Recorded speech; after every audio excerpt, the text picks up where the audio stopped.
সম্মানিতা মা বোনেরা, আপনারা বসে আছেন বিভিন্ন জায়গায়। শুনলাম আমরা খাদিজাতুল কুবরা রাদিয়াল্লাহু তাআলা আনহার জীবনী পড়েছি। এখানে একটু চুপ করুন ভাই, বসুন বসুন।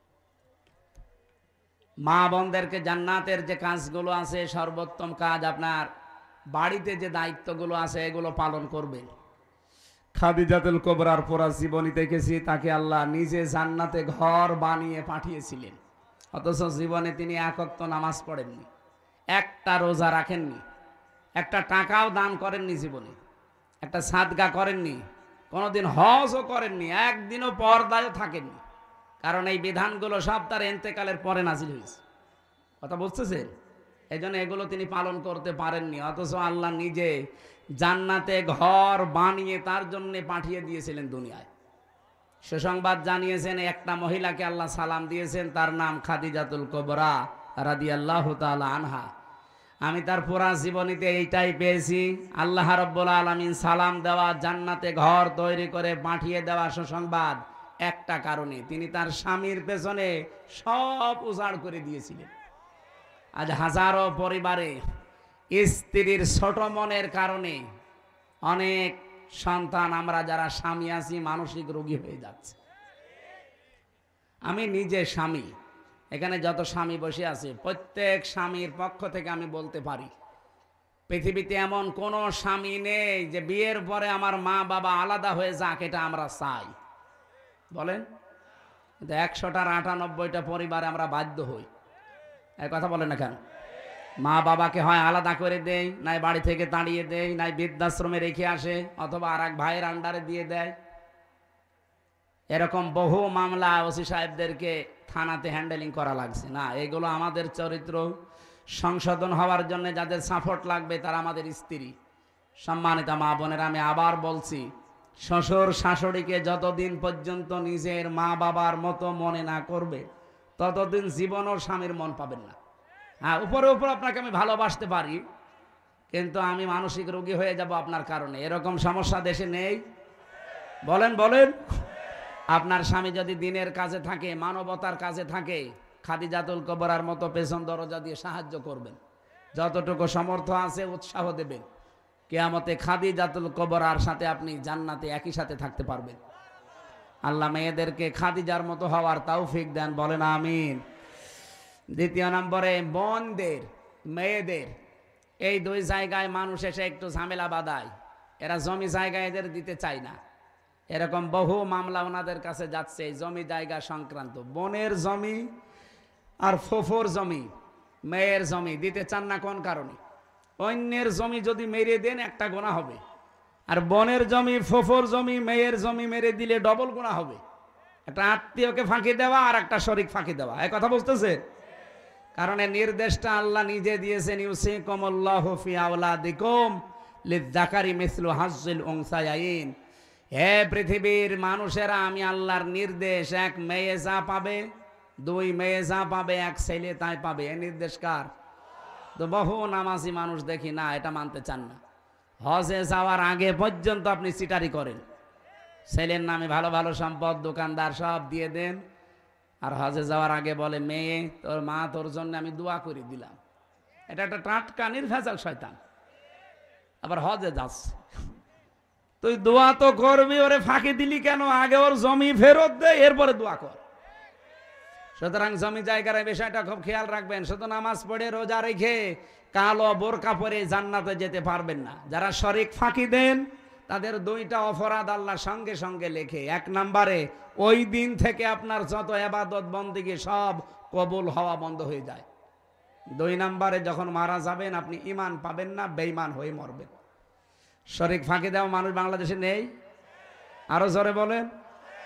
এই যে যারা ফাঁকি দিলেন, সে যে বিভিন্নভাবে ভোটের অধিকার যারা নষ্ট করলেন, বলেন। আমি এক ওসি সাহেবকে পেয়েছিলাম জেলখানায়। উনি আমার মাঝে মাঝে বলতো, হুজুর আমি একটা তওবা করেছিলাম, আমার এই তওবাটা কত দূর হইল আপনি দেখেন তো। বলছে, কি তওবা? বলছে, নির্বাচনে আমি বাইরে ছিলাম, এই যে ভোট গেল, এই ভোটে আমি বাইরে ছিলাম।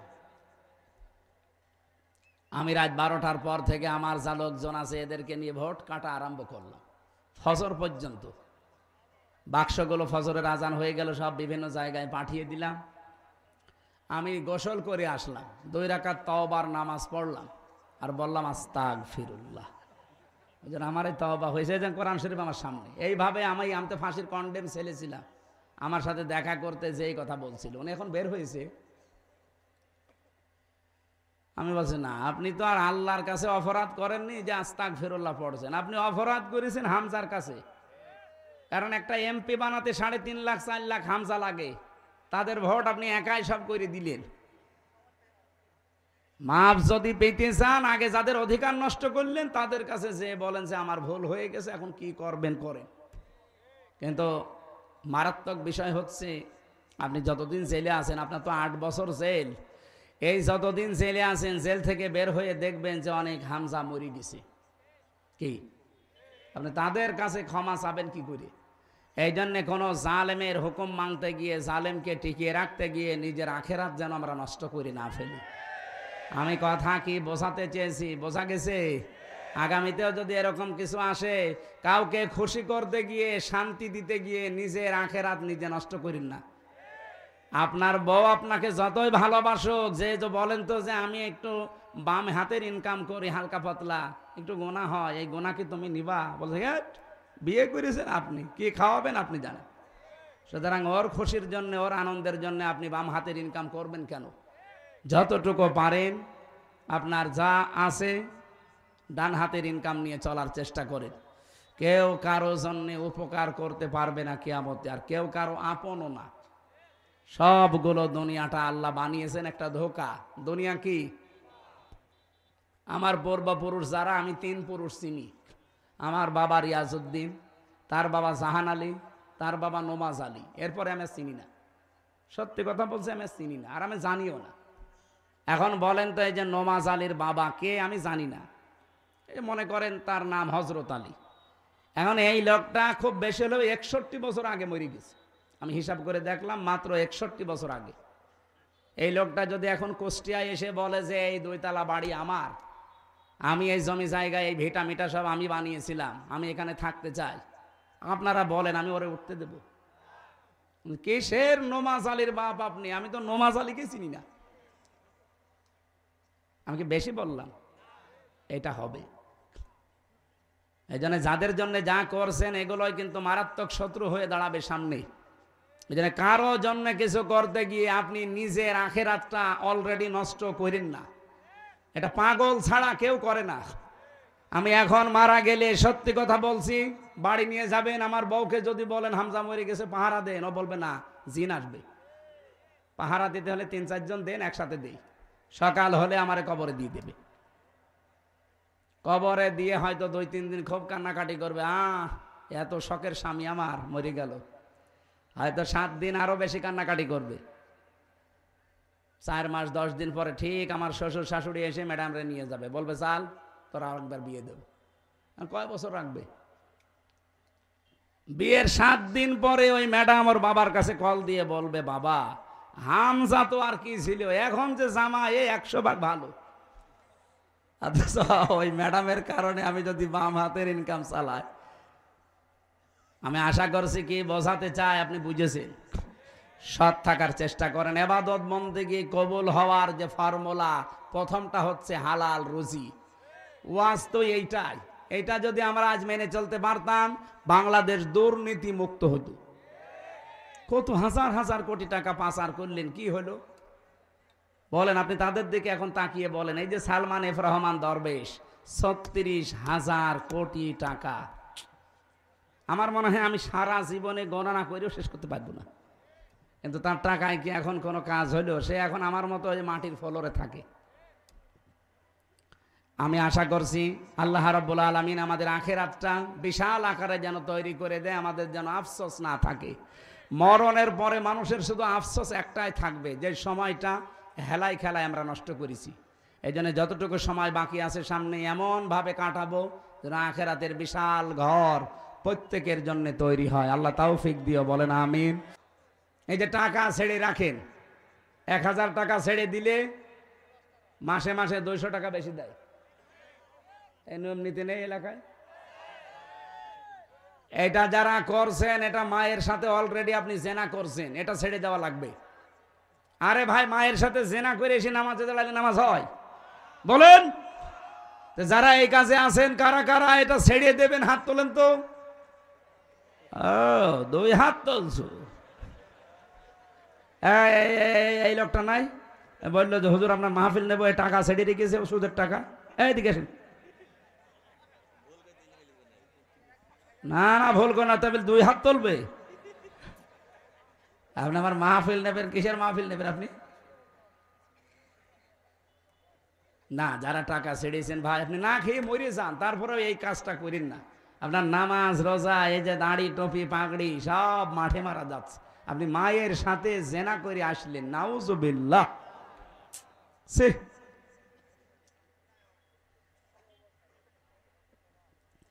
3 নম্বরে ওয়াহুম রাকিউন, যারা রুকুকারীদের সাথে রুকু করে। রুকুকারী কারা? এখানে জামাতবদ্ধ হয়ে নামাজ পড়ার কথা আছে তাফসিরে। যারা জামাতে নামাজ আদায় করে, বাংলাদেশে বললাম 72টা দল, আমি নাম ধরে বলছি আপনাদের বোঝার জন্য, রেকর্ড হচ্ছে, সারা দুনিয়া যাচ্ছে। এদেশে একটা শুধু দল আমি পেয়েছি, আপনি জামাতে নামাজ পড়েন না একা একা পড়েন, ওটা আবার লিখে রাখা লাগে। এরকম একটা দল নেই। কোরআনের সাথে যা মেলে আমি তো তাই বলবো, এর সাথে মেলে না আমি আপনার নাম বলবো কি করে? কারণ আপনি হচ্ছে চাঁদাবাজি করে খান, আপনার নামে কোনো আয়াত কোরআনে আছে? আছে, আপনার বিপক্ষে আছে। কথা বলবেন না কেন? হুজুর আমার বিপক্ষে যেন বলবেন না, তাই আপনার পক্ষে বলার মতো কোনো কথা তো পাই না, কারণ আপনার বউ চলে বেপরদায়। কথা বলেন না কেন?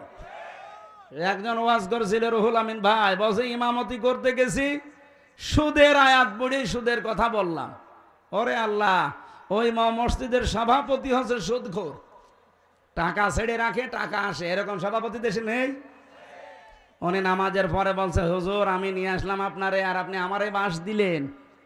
আমি যে একটু হালকা পাতলা সুদ খাই, এলাকার মানুষ জানে, তাই বলে আপনি মসজিদে বলবেন? আপনার আমি বাদ দিয়ে দিলাম। ও বলছে আমি একটু উপশহরে ইমামতি নিলাম, ওই জায়গায় তেলাওয়াত করলাম পর্দার আয়াত। পর্দার আয়াত পড়েছি, এখন মসজিদের সেক্রেটারি ওর বউ ব্যারাকে চাকরি করে।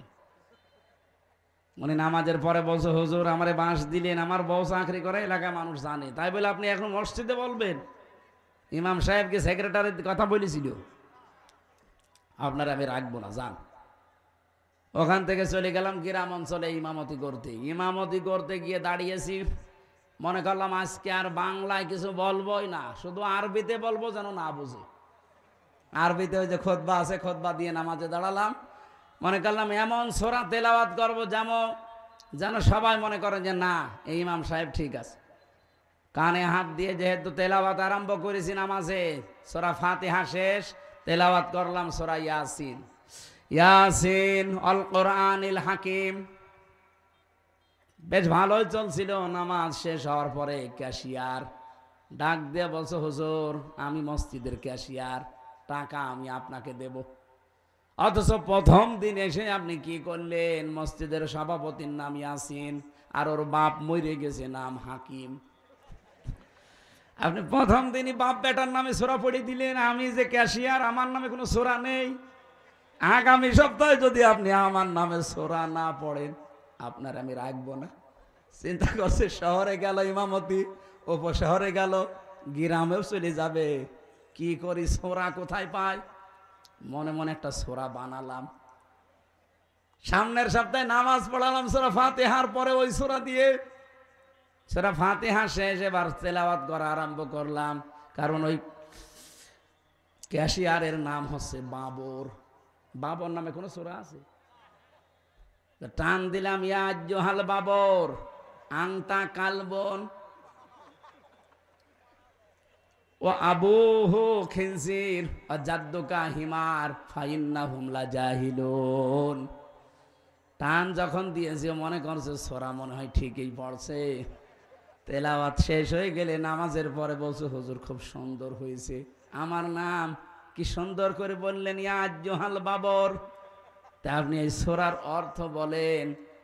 ইমাম সাহেব বলছে, এর বাংলা অর্থ হচ্ছে, হে বাবর নিশ্চয় তুই কুকুর।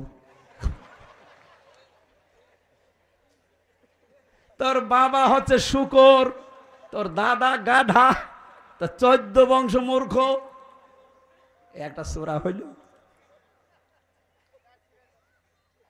আপনাকে এত কিছু নাম ধরে বলার পরেও যদি বলেন না আমার নামে কিছু পড়ে না, তে আমি আপনার নামে পাবো কোথায়?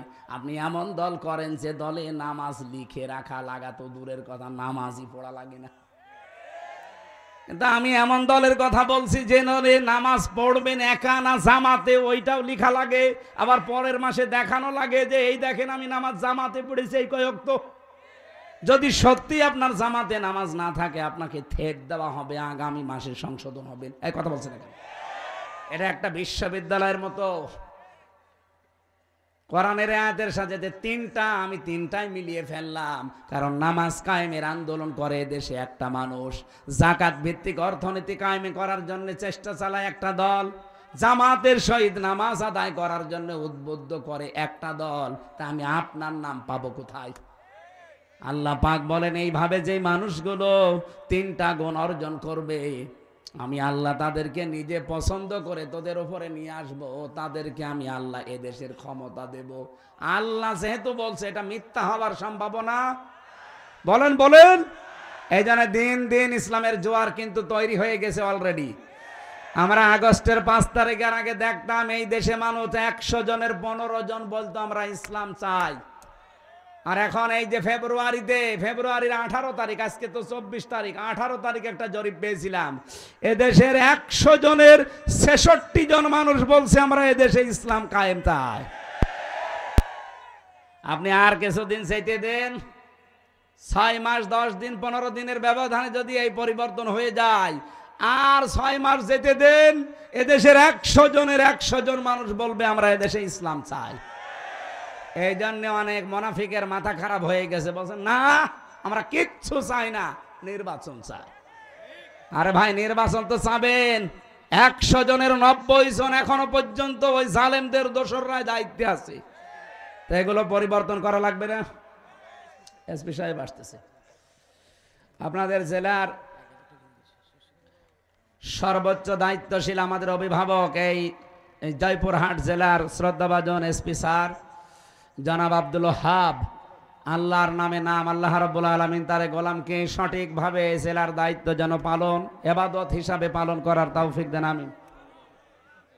একটা চেয়ার দিন। সুবহানাল্লাহ, আলহামদুলিল্লাহ,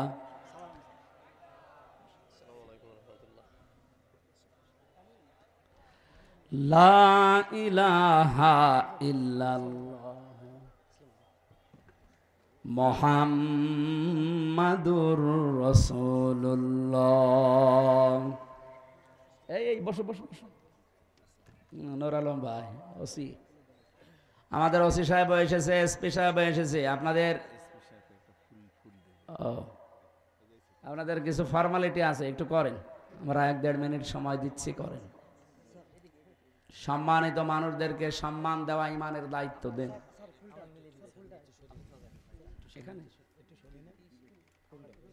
আপনারা দেন না না না না না, এদের যেহেতু আছে নিয়ম দেন। কমিটি কয়, কমিটির লোকজন দিয়ে দেন। আমরা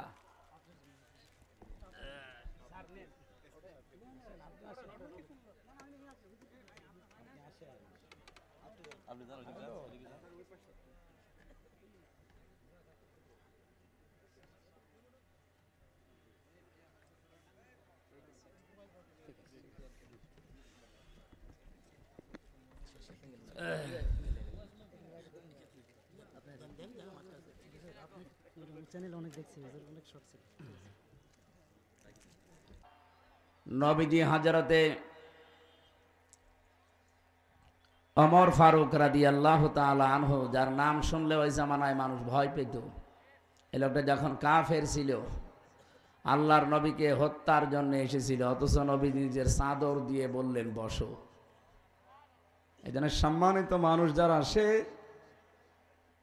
যে অবস্থারই হোক, প্রশাসনের ভেতরে এখনো পর্যন্ত অনেকের উপরে মানুষের রাগ আছে। এটা স্বাভাবিক, কারণ ওরা যেভাবে লাঠিয়াল বাহিনী হিসাবে ব্যবহার হয়েছে, আগামীতে প্রশাসন যেন কারো লাঠিয়াল বাহিনী হিসাবে ব্যবহার না হয়। আমার মনে হয় এদের বিভাগটা আলাদা করে দেওয়া দরকার। কোন নেতা গোতার কথা ওদের শোনার দরকার নেই, ওরা শুনবে জনগণের কথা, দেশের কথা। কিন্তু এই উল্টাপাল্টা মহিলা যা করে গেছে, এখন শোধ তুলতে হচ্ছে ওনাদের জীবনের উপরে। আমার কুষ্টিয়ার বাড়ির নিচতলায় আর 3 তলায় ভাড়া থাকতো প্রশাসনের 2 জন। এই 5 তারিখের পর থেকে যে কোথায় পালিয়েছে ও আল্লাহ জানে আর তারা জানে, কারণ তারা এই কাজগুলো করেছিল, আমরা নিজেরা দেখেছি। এরা কাজ ঠিক করেনি। আমার সামনে কুষ্টিয়ায় 16 জন মানুষকে মেরে ফেলেছে আমার সামনে। এগুলো আপনারা না করলেও পারতেন। যাক, যেভাবেই করেছিলেন, এখন তো স্বাভাবিক হতে আপনাদেরও সময় লাগবে।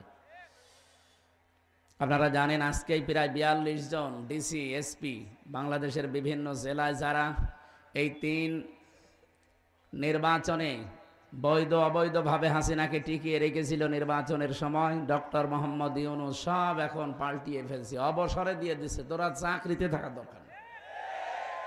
বলছে না, আমি তো এখনো বয়স, বলে বয়স লাগবে না। চাচা এরশাদকে যেমন বলেছিল নির্বাচনের আগে যে আপনি অসুস্থ, বলছে কই, আমি তো ভালো মানুষ। না রে না, আপনি অসুস্থ। এখন জোর করে ওনাদেরকে তাই করা হচ্ছে, কারণ ওনারা এরকম কিছু করেছে। হাসিনা একা একা কিছুই করতে পারতো না যদি এই প্রেতাত্মাগুলো তাকে সাহায্য না করতো। গত 3 দিন আগে দেখেননি একটা ভিডিও ছেড়েছে হাসিনা ওখান থেকে, যে দোষ শুধু আমারই একা, আর কেউ কিছু করেনি। আমার ছোট বোন যে ৭৬,০০০ কোটি টাকা মেরে খেলো, সেখানে কিছু বলেন না। মানে সবই দোষ আমার, আমার বোনের তো কেউ কিছু বলে না, তারও তো দোষ আছে। কি আপনাদের এটা কোন জেলা বিভাগ? এই বিভাগে আর একটা জেলা আছে পাবনা। পাবনা এই বিভাগে না? ওখানে রূপপুর পারমাণবিক কেন্দ্র। এই জায়গা থেকে হাসিনার এই বোন একটা প্রকল্প থেকে ৭৬,০০০ কোটি টাকা চুরি করেছে। একটা যদি এই হয়, আর বাংলাদেশে আরো কত বলেন তো কি করেছে আপনি চিন্তা করতে পারেন? প্রতি বছরে বছরে তো এমনি ৪২,০০০ কোটি টাকা পাচার হতো। আর এক জায়গা থেকে যদি এই হয়, ইসলামপন্থী মানুষেরা এই দেশে একটা ব্যাংক দাঁড় করিয়েছিল, এই নিকৃষ্ট মানুষগুলো সেখান থেকেও ৭৫,০০০ কোটি টাকা চুরি করেছে। হাত দেবেন কোন জায়গায়? যেটা ভালো মনে করতাম দরবেশ, ওটা ৩৬,০০০ কোটি টাকা চোর। দরবেশ যদি এই হয়, তাহলে শয়তানগুলো কি করিস? আর এক একজনের মন্ত্রীর বাড়ি হচ্ছে ৬২০টা। ভূমি মন্ত্রী ছিল একজন, বাড়ি কয়টা? ৬২০টা বাড়ি বানিয়েছে। কারেন্ট চলে গেল নাকি? এই আপনাদের নেটসব থাকেন, ওনারা বিদ্যুৎ ঠিক করে দেবে। সুবহানাল্লাহ আলহামদুলিল্লাহ লা ইলাহা ইল্লাল্লাহ। যারা রাস্তাঘাটে আছেন, এখনো বিভিন্ন জায়গায় বসে আছেন, গল্প গুজবে আছেন, আমরা সময় বেশি নেব না ভাই। রাত 10টার পরে আমার জেগে থাকা নিষেধ ডাক্তারের পক্ষ থেকে। তারপরও আপনাদের কারণে আজকে দেরি হয়ে গেল। একটু আসেন, আমরা খুব তাড়াতাড়ি শেষ করে দেবো ইনশাল্লাহ। আজকের তেলাওয়াত কিন্তু আয়াত আমার মনে হয় বাংলাদেশের সাথে খাপের খাপ, মমতাজের বাপ মিলে যাবে ইনশাআল্লাহ। আজকে আমি মিলাবো কোরআনের এই আয়াতটাকে আমাদের এই ৫৬,০০০ বর্গ মাইলের সাথে। না, এটাও বন্ধ হয়ে গেল। এখানে দাঁড়িয়ে আছেন কেন? বসেন এক জায়গায়, বসেন। ও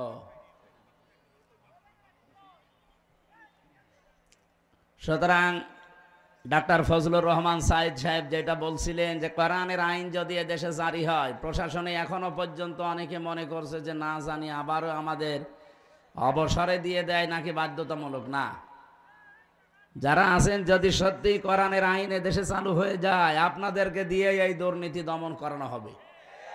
খালি আইন থাকবে কোরআনের। কিসের? এখন যেহেতু চলছে ডক্টর কামালের তৈরি করা সংবিধান, এটা দিয়ে যে কিছু হয় না, এই ৫৪ বছর আমরা প্রমাণ পেয়ে গেছি। এই সংবিধান মেনে বাংলাদেশে যা হচ্ছে এই ৫৪ বছরে দেখেন, চোর জেলে যায়, ডাকাত হয়, ডাকাত জেলে যায়, খুনি হয়, গাঁজাখোরকে জেলে দেয় পুলিশে, ও ভেতরে যে গাঁজার গাছ লাগায়।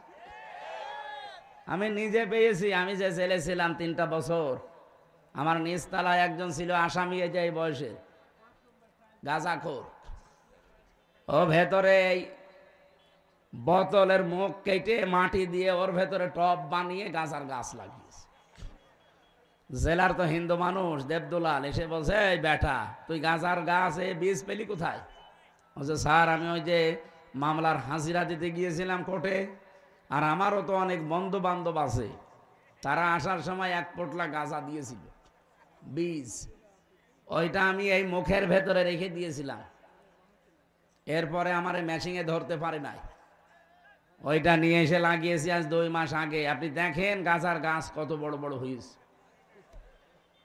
জেলারে বলছে, শয়তান, ধরে পুলিশ গাঁজা খাওয়ার কারণে ধরে জেলে দিল, আর তুই এর ভেতরে এসে গাঁজার গাছ লাগালি, ধরে তো এখন স্বর্গে দেওয়া লাগবে। ডক্টর কামালের তৈরি করা সংবিধান দিয়ে গাঁজাখোর ভালো হবে না, আরো গাঁজার গাছ লাগাবে। এক কথা বলেন না কেন? সত্যি যদি এ দেশে সব মুক্ত করতে চান এইটা লাগবে। এখানে আল্লাহ 73টা ধারা দিয়েছেন সূরা ফুরকানের ভেতরে। যদি এই ধারাগুলো বাংলাদেশের সংবিধানে সংযোজন করা হয় 17 বার, কি বারবার ঝামেলা হলে তো সমস্যা, 17 বার এই বাংলাদেশের সংবিধান কাটা ছেঁড়া হয়েছে, পরিবর্ধন হয়েছে শান্তি পাওয়ার জন্য। পেয়েছি আমরা? বলেন বলেন। এমনকি এখনো এই 3 দিন যা চলছে আপনি দেখতে পাচ্ছেন কি অবস্থা। ভালো মানুষ পিটিয়ে জবাই করছে, এরপরে জিনিসপত্র যা আছে নিয়ে নিচ্ছে। মানুষের বিবেক আজ কোথায় গিয়ে দাঁড়িয়েছে। গত পরশুদিন একটা ঘটনা দেখলাম, এই যে ঢাকা থেকে ভাঙ্গা পর্যন্ত যে হাইওয়ে, এখানে একটা বাস উল্টিয়ে যাবার পর একটা লোক তার পা কেটে পড়ে গেছে, হাত কেটে পড়ে গেছে, মানে এমন জায়গায় লেগেছে ধাক্কা, ওর হাত আর পা দুইটাই কেটে পড়ে গেছে। অনেকগুলো মানুষ মারাও গেছে। যারা সাহায্য করার জন্য ডাক দিচ্ছে, কিছু মানুষ এগিয়ে গেছে, যাবার পরে ওর যেহেতু হাত নেই পা নেই, আর ও তো চিৎকার করছে, রক্ত ফিনকি দিয়ে বের হচ্ছে। ওই লোকটা যে পকেট থেকে মোবাইলটা নিয়েছে, পকেটে টাকা ছিল কিছু, ওই টাকাগুলো নিয়েছে। ও মনে করছিল যে আমারে মনে হয় ও লোকটা সাহায্য করবে, বাসের নিচ থেকে টেনে বের করবে, অথচ আমার এই মোবাইল আর টাকা নিয়ে চলে গেল। আপনি বলেন তো মানবতা কোথায় গিয়ে দাঁড়িয়েছে? আর আমার মনে হয় এই ফেব্রুয়ারি মাসের 5 তারিখের পরে সাবেক অবৈধ মেয়র এই জাহাঙ্গীর আলম গাজীপুরের এই শয়তানটাই ঘোষণা দিয়েছে যে আমাদেরকে দিনের বেলা আপনারা চলতে দেন না, রাতেও আপনাদের ঘুমাতে দেব না। এরপর থেকে দেশটা অস্থিতিশীল তৈরি হয়ে গেছে। এরকম যারা আছে, অপারেশন ডেভিল হান্ট চলছে। কি করছেন কি আপনারা? যেখানে থাক পৃথিবীর ওখান থেকে ওরা কবর দেওয়া লাগবে, তাছাড়া এ দেশ শান্ত হবে না। যদিও আজকে থেকে যৌথ বাহিনী আবার চলছে, আরো কড়া হওয়া দরকার আপনাদের। জিহাদ আমরা মনে করি শুধু বোমা মারা না, অন্যায় যেখানে প্রতিবাদ সেখানে, এর নামই জিহাদ। এজন্য প্রশাসনের ভাইরা যারা এসেছেন, আপনাদের অনেকের মন খারাপ থাকে এখনো, যে না এত কিছু করি। হ্যাঁ, ওদের কষ্ট আছে ভাই, 24 ঘন্টা ওদের ডিউটি পালন করা লাগে। কারণ আমার নিজের দোলা ভাই, আমার বাবাও তো ছিল, উনি আর চাকরি করে নাই, তো দোলা ভাইটা এখনো আছে। ওদের যে কাজ আমি দেখি, ওদের 7 ঘন্টা 8 ঘন্টা ডিউটি বলে কিছু নেই, ওদের 24 ঘন্টায় ডিউটি। প্রশাসনে যারা আছে এদের ডিউটি কয় ঘন্টা? 24 ঘন্টায়। টয়লেটে বসে আছে, যদি বাঁশিতে পড়ে ও অর্ধেক করে দৌড় দেওয়া লাগবে, এমন একটা দায়িত্ব। এই জন্য প্রশাসনে যারা আছেন, যে বিভাগেই হোক, যদি বিডিআর বলেন, আর্মি বলেন, পুলিশ বলেন, যে বাহিনীতে আপনারা আছেন, শুধু চাকরি মনে করবেন না, এটা একটা ইবাদত। কারণ 2 প্রকার চোখকে আল্লাহ জাহান্নামের আগুনে দেবে না। 1 প্রকার যারা আল্লাহর ভয় কাঁদে, 2 প্রকার যারা মানবতার জন্য রাত জেগে পাহারা দেয়। আজকে ওরা থানায় বসে থাকলে এতগুলো মানুষ আপনারা এক জায়গায়, যদি একটা অঘটন ঘটে যায়, কন্ট্রোল করার জন্য এই প্রশাসন এসেছে।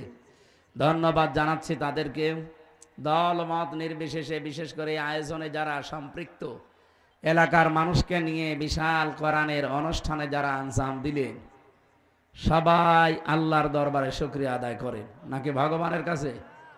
হ্যাঁ, আল্লাহর দরবারে বলেন আলহামদুলিল্লাহ। খলাকাল ইনসান আল্লামাহুল বায়ান। আল্লাহ বলেন আমি মানুষ বানিয়েছি আর মানুষের কথা বলা আমি শিখিয়েছি। যদিও আমাদের কথা এই 15.5 বছরে অদৃশ্যভাবে প্রায় বন্ধই করে রেখেছিল, বাক শক্তি দিয়েছেন কে? অথচ আল্লাহর এই বান্দাদের কণ্ঠনালী চেপে ধরেছিল এক প্রকার শক্তি, সেই শক্তিকে আল্লাহ সমলে ধ্বংস করে দিয়েছেন। ফাকতি আদাবিরুল কওমিল্লাযিনা যালামু, জালেমদের শিকড় কাটা হয়ে গেছে। কেটেছে কে? না না, আপনি আলেম, এখানে যারা আলেম আছে জিজ্ঞাসা করেন কতিয়া এটা মসুল, এর ফাইল বা কর্তা জানা নেই। জালেমদের এই বাড়ি ঘর ভাঙলো কে, ওদের ক্ষমতা থেকে নামাইলো কে, কেউ জানে না। ছাত্র জনতা একটা উসিলা, কে করেছে কেউ জানে না। এই জন্য সারা দেশের দিকে তাকান, জালেমদের বাড়ি ঘর আবার এই ফেব্রুয়ারির 5 তারিখে নতুন করে আর একটা আজাবুল বুলডোজার গেল। কোন আজাব? আজাবুল বুলডোজার। খালি উস্কানি দেবে, এরকম একটা করে আজাব নাজিল হবে। এই জন্য যারা আছেন পালিয়ে অন্তত আর উস্কানি দিয়েন না, যেটুকু আছে এটুকু আবার হারিয়ে যাবে। এক উস্কানিতে 32-33 হয়ে গেছে, এক কথা বলেন না কেন? আবার দেবেন 34 হয়ে যাবে।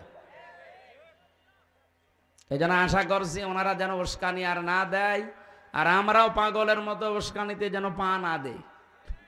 প্রশাসন কিন্তু এখন আর আগস্টের 5 তারিখের আগে নেই, এখন ফেব্রুয়ারির 24 তারিখ চলছে। কে কথা বলে না কেন? উস্কানিতে পা দিয়ে যদি ওদের গোয়েন্দা নজরে ধরা পড়ে, এমন পিটানো পিটাবে না, পেছনে একেবারে গোপালগঞ্জের মতো লাল হয়ে যাবে। পিটিয়েছিল কিছুদিন আগে, দেখেননি? ওই সময় শুনতাম গোপালগঞ্জ থেকে ঢাকায় আসবে, বসে আসলে 300 টাকা, দাঁড়িয়ে আসলে 1000 টাকা। কিভাবে বসবে কায়দা নেই। এই জন্য আমরা সতর্ক করছি, আগামীতে কারো ফাঁদে যেন কেউ পা না দেয়। 27টা ষড়যন্ত্র অলরেডি এই আগস্টের 5 তারিখের পরে 6.5 মাসে হয়ে গেছে। 27টা চিন্তা করেছিল ওরা, কোন সময় আনসার লিগ দিয়ে, কোন সময় হেলমেট লিগ দিয়ে, কোন সময় রিকশা লিগ দিয়ে, বিভিন্ন কায়দা করতে করতে এই যে এখন এই 2-3 দিন চলছে আর একটা রাখাল রাহানা, কি নাম যেন শয়তানের, আমাদের নবীজিকে গালি দিয়েছে। কি কথা বলে না কেন? এ লোকটার সাহস হয়তো না, ওকে কেউ দিয়ে করাচ্ছে, আর ওকে কে করাচ্ছে আমরা কিন্তু জানি। এই উগ্রপন্থী কিছু দাদা আছে, তারা এখনো পর্যন্ত বিভিন্ন ছদ্মবেশ নিয়ে দেশে আছেন, আমরা তাও জানি। তাদের ফাঁদে পা দিয়ে দেশটাকে আবার অশান্ত করার চেষ্টায় আছেন। বিশ্বের মোড়লদের কাছে দেখাবেন যে বাংলাদেশে দেখেন এই যে জঙ্গি আবার মাথা ছাড়া দিচ্ছে, অথচ এই দেশে যে জঙ্গি নেই তার প্রমাণ আর 7 মাস। এই 7 মাসে একটা জঙ্গি ধরা পড়েছে? কোন জঙ্গি নাটক হয়েছে? হবে কি করে? কারণ জঙ্গির নাটক যে লেখবে সেই তো পালিয়েছে, আর যাদের দিয়ে করাবে তারাও পালিয়েছে। এই জন্য এই দেশে জঙ্গি বলে কিছু নেই। 2-1 জন একটু উগ্র আছে, তারা এই দেশে এখন বাইরে নেই। আমি ভেতরে যে একজনকে পেয়েছিলাম, ও আছে আল্লাহর দলের সভাপতি আব্দুল মতিন। বললাম ভাই আপনি সারা দেশের আল্লাহর দলের সভাপতি, সেক্রেটারি কে? বলছে আমার ছেলে। আমি আমার সভাপতি, ছেলে আমার সেক্রেটারি, সারা দেশে আমার আর কেউ নেই, আমরা বাপ বেটা 2 জন। এই হচ্ছে জঙ্গি। পোড়াটা মিথ্যা বানোয়াট ভাবে তৈরি করে নিজেরাই নিজেদেরকে, মানুষদেরকে ধরে নিয়ে 2 মাস 5 মাস 1 বছর ওই মাটির নিচে আয়না ঘরে রেখে দিত, হঠাৎ করে তুলে বলতে যে বিশাল জঙ্গি ধরা পড়িস। আল্লাহ আমাদেরকে হাতে ধরে বাঁচিয়েছে। জালেমদের শিকড় যেহেতু আল্লাহ কেটে দিয়েছেন, এমনকি জালেমদের বাড়ি ঘর পর্যন্ত আপনি তাকিয়ে দেখেন নিশ্চিহ্ন হয়ে গেছে জালেমদের সবগুলো। আমার কুষ্টিয়ার হানিফের বাড়ি মাটির সাথে মিশিয়ে দিয়েছে কে? কেউ জানে না। আপনি এখন মামলা দেবেন কারো নামে, খুঁজেও পাবেন না, কারণ ফাইল কর্তা জানা নেই। যে যেভাবে পারে, আমার মনে হয় ফেরেশতারা ভেঙেছে। কোরআনে কারিমে রব্বুল আলামিন জানিয়েছেন ফাতিলকা বুয়ুতুহুম খাওফিয়াতাম বিমা যালামু ইন্না ফি যালিকা লাআয়াতাল লিকাওমিন ইয়ালামুন। সূরা নমলের 52 নম্বর আয়াতে আছে, আল্লাহ বলেন এই সেই ঘরগুলো, ফাতিলকা বুয়ুতুহুম বাইতুন, দেননি বুয়ুত বহু বচন, আবার জমির দিয়েছেন হিম। আল্লাহ বলেন এই সেই ঘরগুলো পড়ে আছে কেন জানেন? খাওফিয়াতান, আজকে জনশূন্য, ওজাড় গৃহ হয়ে গেছে, পরিত্যক্ত হয়ে পড়ে আছে, বিমা যালামু, এদের জুলুমের কারণে। কি বুঝলেন এই আয়াত থেকে? জালেমদের এত বড় শিকড় আপনি চিন্তা আনতে পারবেন না। আমি রিমান্ডে টের পেয়েছিলাম যে ওদের শিকড় কত নিচে এই দেশে।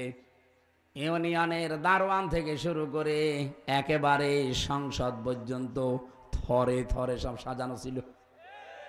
এখনো আছে জালেমদের ওই দোসরগুলো, এখনো আছে। এই জন্যই তো ইউনুস পাল্টাচ্ছে, বাধ্যতামূলক বলছে তো অসুস্থ চলে যা। আসলে ওইগুলো অসুস্থ মানসিক ভাবে। ওদের শিকড় এত নিচে ছিল, তারপরও যদি কেটে ফেলে, আগামীতে অনেকেই চিন্তা ভাবনায় আছেন আগে সিআর পাই, কি করবেন আপনি? সিআর পেয়ে যদি সত্যি ওদের মতো আচরণ করেন, অইন উত্তম উদনা অজালনা জাহান্নামা লিল কাফিরিনা হাসিরা। সূরা বানী ইসরাঈল 8 নম্বর আয়াতের শেষের দিকে আল্লাহ জানিয়েছেন, তোরা যদি ওই রকম করিস, ওদের সাথে যা করেছি তোদের সাথে ওইটা করব। ইন্না ফি যালিকা লাআয়াতান লিকাওমি ইয়ালামুন, লামে তাকিদ। আল্লাহ বলেন অবশ্যই এর ভেতরে শিক্ষা আছে ওই মানুষগুলোর জন্য যারা জ্ঞানী। এই জন্য আগামীতে যারা আসবেন, কারা আসবেন আমি জানি না, যারা আসবেন তারা যদি এই জালেমদের মতো আচরণ আরম্ভ করেন, আল্লাহর কসম আপনাদেরকেও বাড়িঘর 5 বছর পরে উজাড় গৃহ হয়ে যাবে। বলেন বলেন, আপনাদের বাড়িঘর শ্মশান বানিয়ে দেবে। দেবে কে? না, আপনাদের তো বোঝাতে পারলাম, কুতিয়া বললাম, ফাইল কর্তা জানা নেই। দেবে কে? কেউ জানে না। দেবে কে? এই জন্য আচরণ ঠিক করেন। অনেক মানুষ দেখতে পাচ্ছে আগস্টের 5 তারিখের পর থেকে যা আরম্ভ করেছেন, জনগণ কিন্তু এখন খুব সচেতন। এরা কিন্তু অলরেডি বুঝে ফেলেছে। এই কথা বলেন না কেন? বদরউদ্দিন ওমর নাম শুনেছেন এই লোকটার? আজকে একটা সাক্ষাৎকার দিয়েছে। উনি জানাচ্ছে বাংলাদেশ জামাত ইসলামীকে যে দোষ দেওয়া হয়, উনি একজন মুক্তিযোদ্ধা। উনি বলছে যে দোষ দেওয়া হয় এটা পুরা হিংসা করে আর মিথ্যার উপরে ভিত্তি করে। এই জন্যে আমার বানানো কথা না, আপনি ওনার কাছে জিজ্ঞাসা করেন কেন এই কথা বলল। একটা মানুষের হিংসার বশবর্তী হওয়ার কারণে এই দেশে 18 কোটি মানুষ আমরা জিম্মি ছিলাম, বিচার ব্যবস্থা পর্যন্ত। আমি নিজে তো ভিকটিম, নিজে টের পেয়েছি। 3টা বছরে মামলা আমার 30 বারের উপরে উঠেছিল, সিএমএম কোর্ট, জজ কোর্ট, হাইকোর্ট মিলে, কিন্তু না হয়নি। অথচ ওরা সারা দেশে কি বলতো যে বিচার ব্যবস্থা স্বাধীন। এই স্বাধীন ঠনকো একটা মামলা দিয়েছিল আমার মনে হয় 3 দিন পরে আমার বের হওয়ার কথা, অথচ 3 বছরে আমার বের হতে দিলেন না। আমার বিচার ব্যবস্থা স্বাধীন। ওই মামলায় আগস্টের 5 তারিখের পরে তুলেছিলাম, শুধু জামিন না, একেবারে মামলা ঢিসমিস করে দিয়েছে আদালত। জিজ্ঞাসা করতে গেলাম একবার যে মাননীয় আদালত, এইটা তো আপনার কাছেই ছিল এতদিন, তখন তো কিছু করলেন না, আর এখন একেবারে মামলা জামিন না খারিজ করে দিলেন সব। এইটাই বলতো যে হুজুর আমার কিছু করার ছিল না, আমার হাত বাঁধা ছিল। কি ছিল এটা? যে হাত বাঁধা ছিল, আমি জেলে যাওয়ার 11-12 দিনের মাথায় বুঝতে পেরেছিলাম। আমার এই যে 164 নিয়েছিল ম্যাজিস্ট্রেট, উনি পুরাটা মিথ্যা কথা লিখে আমারে বলছে আপনি সই করেন, আপনি 3-4 দিন পরে বের হয়ে চলে যাবেন। আমি আর 164 এর সময় বসতাম না। পরে দেখি সব রাষ্ট্রের বিরুদ্ধে, আকিস গ্রুপের বিরুদ্ধে, জামাত ইসলামের বিরুদ্ধে লিখেছি, লিখে সই করে নিয়ে ওটা নাকি 164 আমার নিজের জবান বন্দি ওইটা, অথচ একটা কথাও আমার না। পরবর্তীতে আমি ডিনাই পিটিশন দিয়েছিলাম, কিন্তু কিছুই হয়নি। কারণ ওই যে বিচার সব ওদের হাতে। যেহেতু 5 তারিখের পরে ওই জজ সে নিজেই বলছে যে এখন আমার হাত খোলা আছে, আমি এখন অন্তত ন্যায় বিচার করতে পারি। আমিও আপনার মতো জিম্মি ছিলাম। যে ম্যাজিস্ট্রেট আমার এই মিথ্যা কথাগুলো লিখে সই করে নিয়েছিল, আমি জেলে যাওয়ার পরে দেখি ও ভেতরে ঘুরছে। কি গো এখানে? বলছে হুজুর আমার বউ যৌতুক মামলা দিয়েছে। ঠিক করিস শয়তান। বলছে হুজুর আমারে গালি দিয়েন না, বদদোয়া দিয়েন না, দোষ আমার না, আমার হাত বাঁধা ছিল, আমারে যা বলেছে আমি তাই করেছি। এরকম মানুষ দেশে ছিল না ছিল না? সব জায়গায় এগুলো ছিল, খালি একজনের হাত খোলা ছিল। কার? অবশ্যই আল্লাহর। হেই, আল্লাহ তো হাত খোলাই আছে। একজনের হাত খোলা ছিল, কার? হাসিনার। আর বাকি যত হাত এই দেশে সব ডাইরেক্ট ইনডাইরেক্ট বাঁধা ছিল, এমনকি কাওয়া কাকুরও হাত বাঁধা। আপনি কি মনে করতেন কাওয়া যা বলে নিজের কথা বলে? না, ওর পেছনে কাওয়াকে যা বলতে বলে কাওয়া তাই বলে। ওই যে হাসাও মাহমুদ, যেটা ও যে যা বলতো নিজের কথা না, ওরে যা বলতে বলতো ইন্ডিয়া তাই বলতো। কি কথা বলছেন? তথ্য মন্ত্রণালয়ের দায়িত্ব দিয়েছিল ওরে। আপনি চিন্তা করতে পারেন, এই যে মাইক্রোসফট রিপোর্ট দিয়েছে কিছুদিন আগে, সারা বিশ্বের 257টা রাষ্ট্র সবচাইতে বেশি মিথ্যা তথ্য প্রচার করে ইন্ডিয়া। তাম দুনিয়ায় 257 রাষ্ট্রের 1 নম্বরে এরা। আর তাদের প্রেসক্রিপশন নিয়ে চলতো এই হাসাও মাহমুদ। এই জন্য ওর কথা 100টার মিথ্যা। মানুষের তো 100টার 98টা মিথ্যা হয়, ওর 100টার 100টাই মিথ্যা। আজকে যে কোন গর্তে লুকিয়ে আছে জানি না, ভিডিও ছেড়েছে আজকে, দেখেছেন না? কোন জায়গায় আছে আমি জানি না, ওখান থেকে বলছে 21-এর চেতনা আমরা চাই, জয় বাংলা। আরে সামনে এসে বল, অপারেশন ডেভিল হান্ট চলছে শয়তানের খোঁজে, তোর মতো শয়তান খুঁজতেছে। এক কথা বলো না কেন?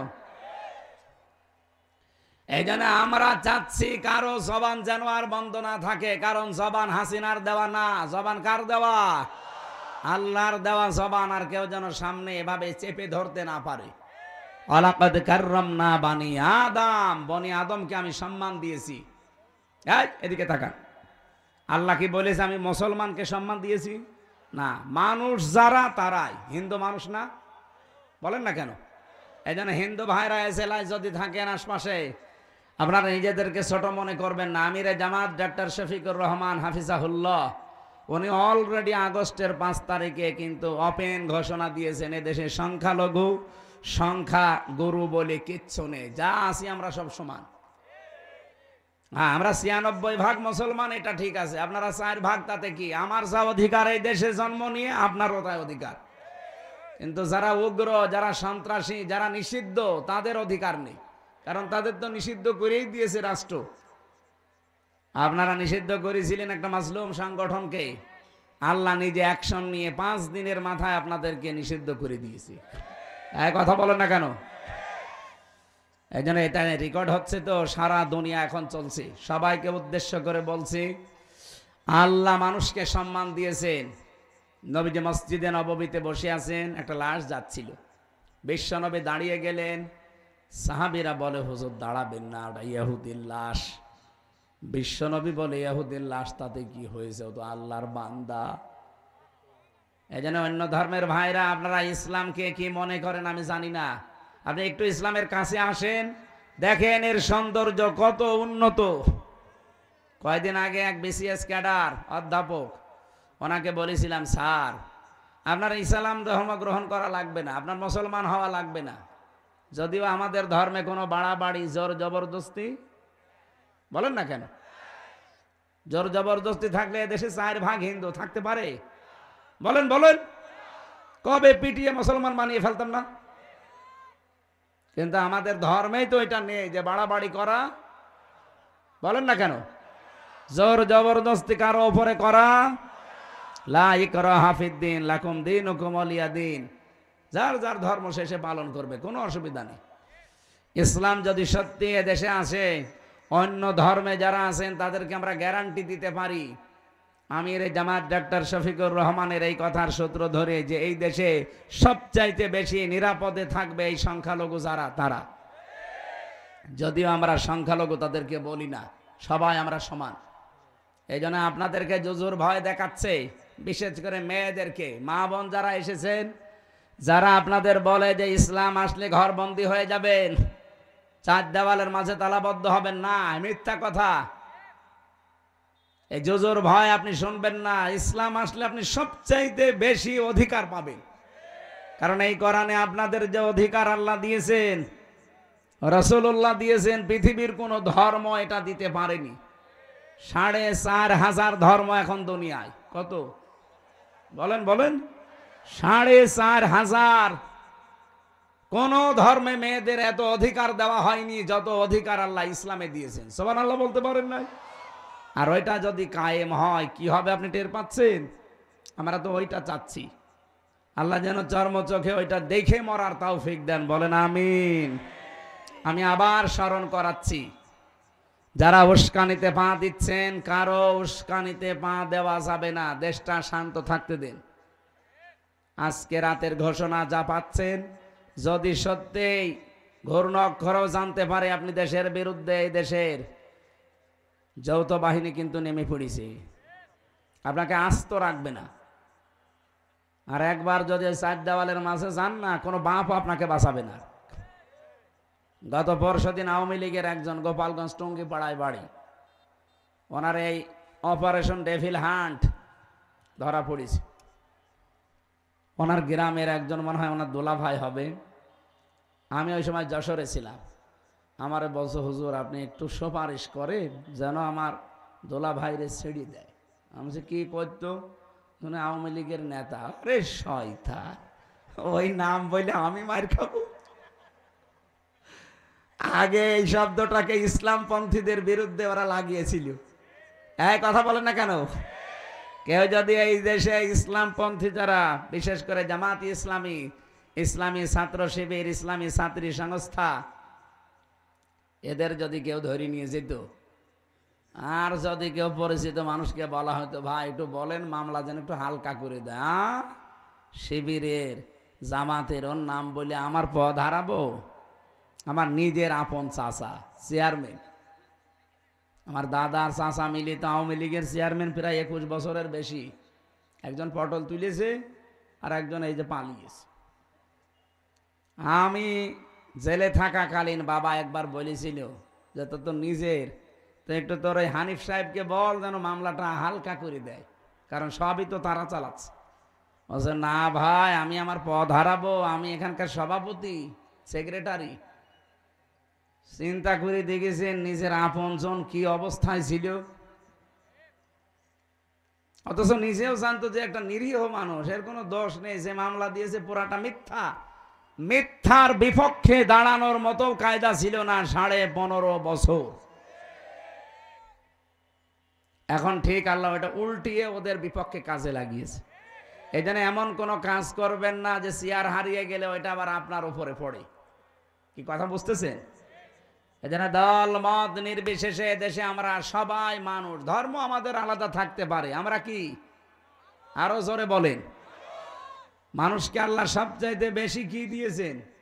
সম্মান। ওয়ালাকাদ কাররামনা বানি আদম, বনি আদমকে আমি সবচাইতে বেশি সম্মান দিয়েছি। সুতরাং এই সম্মানিত মানুষদের সম্মান নিয়ে যারা এই 15.5 বছর সেনিমিনি খেলেছেন, সামনে আর কাউকে এটা খেলতে দেওয়া হবে না। বলেন বলেন? আল্লাহ সেরকম একটা দেশ যেন সামনে আমাদের উপহার দেন, আর দেবেন। দেবেন এই কারণে আজকের তেলাওয়াত কিন্তু আয়াতে এই কথাগুলো আছে, খুব ভালো করে মনোযোগ সহকারে শুনবেন।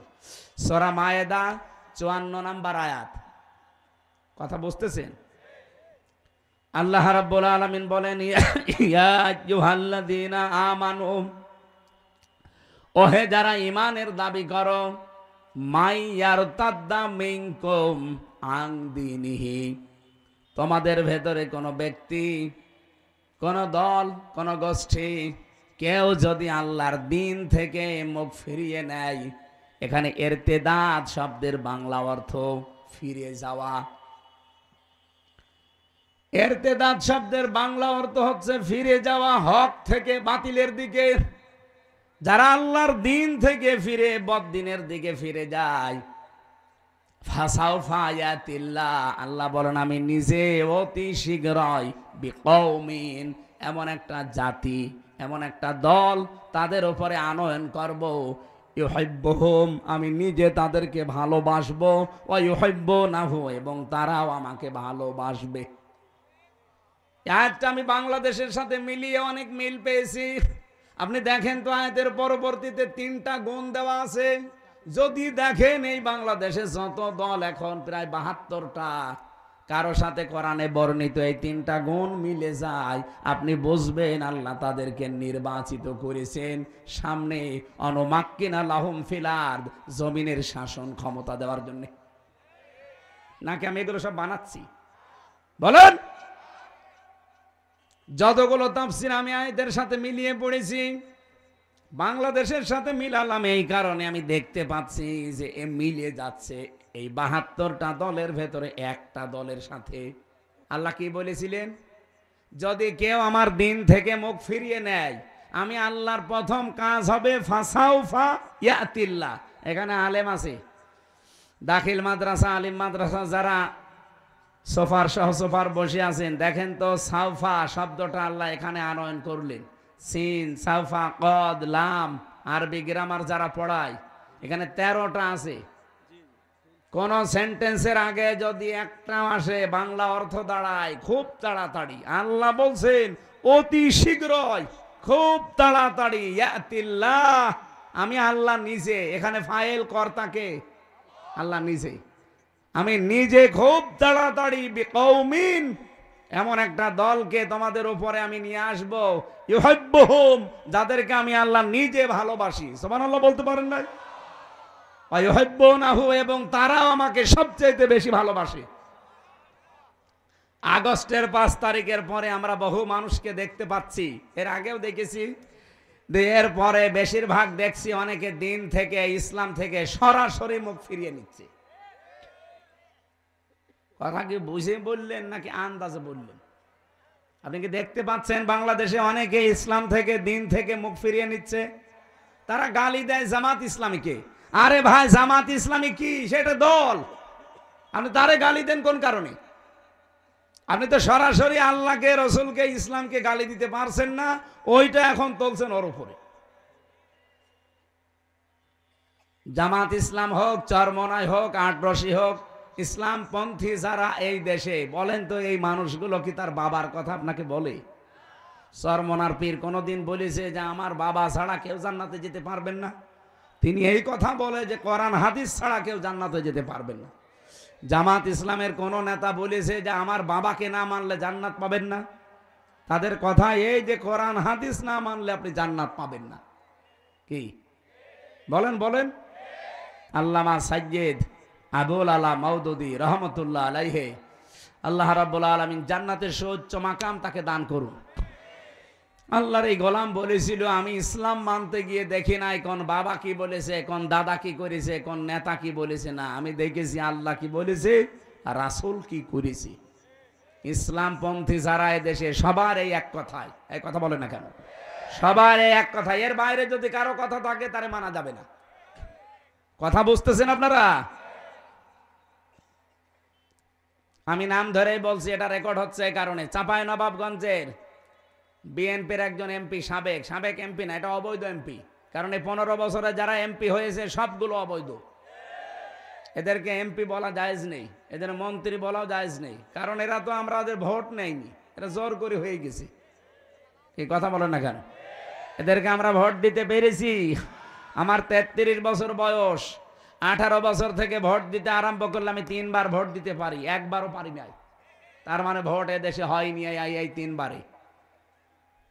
এজন্য সাবেক এমপি, সাবেক মন্ত্রী, এই 3 বারের যারা, তারা লিখবেন না, এতটুকু লিখবেন সাবেক চোর, না যদি আরেকটু বেশি লিখতে চান সাবেক ডাকাত। এর চাইতে বেশি কিছু লেখা আপনার জন্য জায়েজ নেই। এমনকি 15.5 বছরের রাষ্ট্রের যে ভাতা নিয়েছেন সব ফেরত দেওয়া লাগবে। এই কথা বলেন না কেন?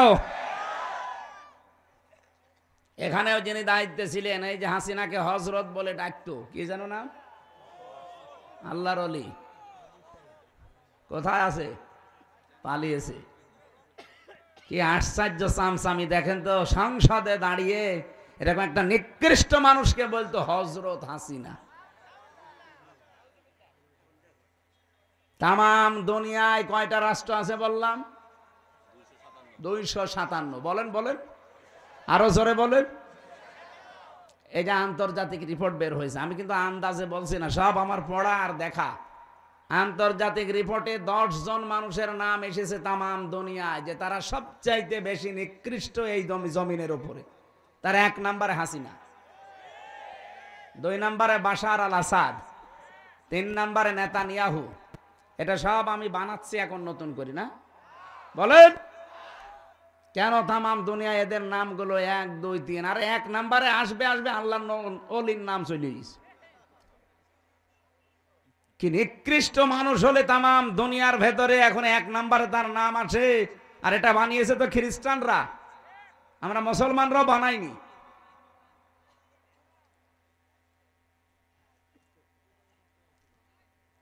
তামাম দুনিয়ায়, শুধু বাংলাদেশে না, তামাম পৃথিবীর ভেতরে একেবারে নিকৃষ্ট মানুষ এখন যত মানুষ দুনিয়া এখন জীবিত আছে তাদের ভেতরে 1 নাম্বার উনি।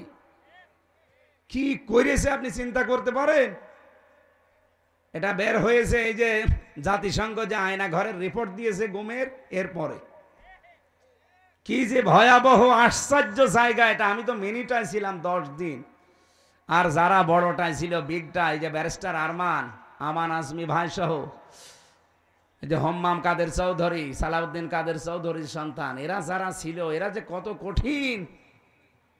আমি দেখেছিলাম এরকম চেয়ারে বসিয়ে দেয়। আমার আগে একজনকে নিয়েছে, এই চেয়ারে বসিয়ে হাতের সাথে পায়ের সাথে ক্লিপ লাগিয়ে দেয়, এই গলার সাথে একটা লাগিয়ে দেয়, বেড়ি, ওদের একটা কি ফিতা আছে, এটা লাগিয়ে দিলে আপনি আর নড়তে পারবেন না। মুখটা তো কালো কাপড় দিয়ে বেঁধে দেয়, হাত বাঁধা, পা বাঁধা, মাথা বাঁধা, আপনি নড়বেন কি করে? তখন একবার টিপ দেবে সুইচে, চেয়ার আপনার 1 মিনিটে 120 বার ঘুরবে। 1 মিনিটে যদি 120 বার হয়, সেকেন্ডে কয়বার? বলেন বলেন। আপনি চিন্তা করতে পারেন মাথার ভেতরে কত সূক্ষ্ম জিনিস আল্লাহ দিয়েছেন। ফ্রন্টাল লব আছে, অক্সিপিটাল লব আছে, প্যারাইটাল লব আছে, মোটর কর্টেক্স আছে, সেন্সরি কর্টেক্স আছে, কত সেন্সরি জিনিসগুলো আল্লাহ দিয়েছেন মাথার ভেতরে। আর 1 মিনিটে 120 বার পাক দেবে, আপনার মাথা থাকবে? 1 মিনিট পরে মনে হবে আমি 4-5টা দুনিয়া দেখতে পাচ্ছি। হাত তো বাঁধা এভাবে ক্লিপ দিয়ে, এমন একটা মেশিন আছে ওদের কাছে, হাতের সাথে আর পায়ের সাথে লাগিয়ে দেয়, একটা টিপ দেবে, একবারে নখগুলো সব খুলে চলে আসবে। নখ খুলে ফেললেও তো হয়, ওর উপর আবার লবণ ছিটিয়ে দেয়। আপনার বিশ্বাস হচ্ছে না? আমি নিজে তো ফেস করেছি এগুলো। ওই যে পুলিশ দাঁড়িয়ে আছে, জিজ্ঞাসা করে। এই ছিল দেশ। আর বলে আমি কি করেছি যে আমার পালানো লাগলো। আপনার এখনো মনে হচ্ছে না যে কি করেছেন? এদিকে আসেন, আপনাকে রেখে দিই ওখানে। আপনার তো 14 বছর থাকবে না, আপনি খালি 14 দিন থাকবেন ওই মাটির নিচে ঘরে। 14 দিন থাকলে আপনি এমনি মরে যাবেন। কত মানুষকে আমার সামনে দিয়ে লাশ বের করে নিয়ে চলে গেছে, বলে যে ও মরে গেছে। না, মরে নিয়ে চিন্তায় মরে গেছে। এমন কঠিন ভয়ঙ্কর জায়গায় ওরা রেখে দিয়েছিল। আমার মানে একটা ভাঙ্গা ছেড়া মানুষকে 3টা বছর সেলখানায় দিলেও তো হইতো, দিয়েছে ফাঁসির কন্ডেম সেলে, কবর সেলে শয়তানরা। 24 ঘন্টা তালা লাগানো, আবার সিসি ক্যামেরা দেওয়া, কেউ যেন আমার সাথে কথা না বলে। একদিন এক হিন্দু কারারক্ষীরে বললাম যে ভাই, সব সময় তো তালা লাগিয়ে রাখেন, একটু বই দেন, বই পড়ি। ও শয়তান বই নিয়ে এসেছে, বঙ্গবন্ধুর আত্মজীবনী। এটা পড়ে কি করবো? পরের সপ্তাহে বছর হুজুর ভালো বই দেবো, ভালো বই নিয়ে এসেছে বঙ্গবন্ধুর ছেলেবেলা। আরে ভাই, আপনি কি আর বই পান না? কি বই নিয়ে আসেনি? পরের দিন নিয়ে এসেছে বঙ্গবন্ধুর চীন সফর। বছর হুজুর লাইব্রেরিতে এছাড়া আর বই নেই। আমি বললাম লাইব্রেরিতে খোঁজ করবেন, আমার ফাঁসি চাই, মতিয়ার রহমান রেন্টুর লেখা, এই বই আছে? বছর হুজুর ওই বই পড়তে নেই, ওইটা নিয়ে আসেন। আমি মেজর ডালিম বলছি, এই বই পান না?